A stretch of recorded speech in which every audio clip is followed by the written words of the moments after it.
அஸ்ஸலாமு அலைக்கும். Hi all, welcome to Farhana tasty world. இன்றைக்கி நம்ம கிச்சனில் சிக்கன் கிரேவி செஞ்சு பார்ப்போமா? வாங்க கிச்சனுக்கு. இதுக்கு இது சிக்கன், நான் ஒரு 3/4 கிலோ சிக்கன் எடுத்து வச்சுருக்கேன்.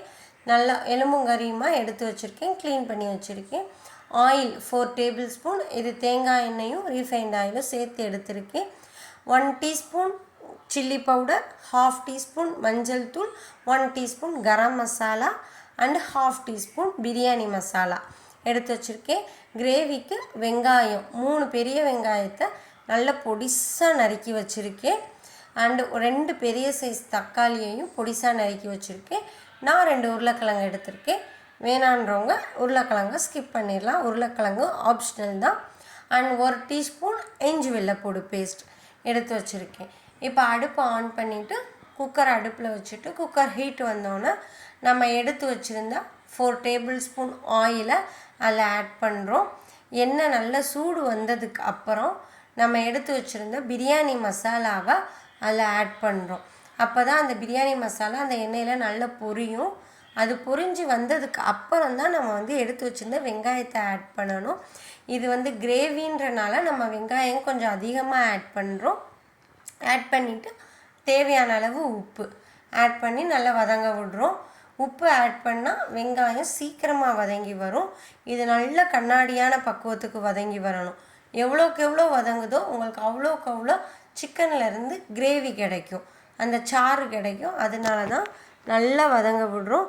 இப்போ வதங்கினதுக்கப்புறம் நான் இதில் கொஞ்சம் புதினா ஆட் பண்ணுறேன். நம்ம கொத்தமல்லியை கடைசியாக சிக்கனை அடுப்பு ஆஃப் பண்ணுறப்ப கொத்தமல்லி ஆட் பண்ணிக்கலாம்.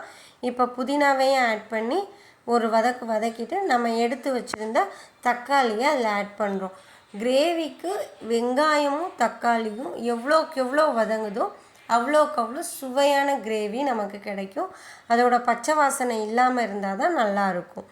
இப்போ நம்ம எடுத்து வச்சுருந்த இஞ்சி வெள்ளைப்பூடு பேஸ்ட்டையும் அதில் ஆட் பண்ணி மிச்சம் மசால் பொடி, இதுக்கு மசால் பொடி ரொம்ப ரொம்ப கம்மிங்க. வெறும் மிளகாய்த்தூள், மஞ்சள்தூள், கரம் மசாலா தான். நீங்கள் பிகினர்ஸாக இருந்தால் கூட இதை ட்ரை பண்ணி பார்க்கலாம். செம்ம டேஸ்ட்டான ஒரு சிக்கன் கிரேவி கிடைக்கும். இப்போ இதை நல்லா வதக்கிட்டு இந்த சிக்கன் கிரேவியை நம்ம சோறு, சப்பாத்தி எதோடினாலும் வச்சு சாப்பிட்லாம். செம்ம டேஸ்ட்டாக இருக்கும். இப்போ நம்ம எடுத்து வச்சுருந்த சிக்கனையும் இதில் ஆட் பண்ணிடுறோம்.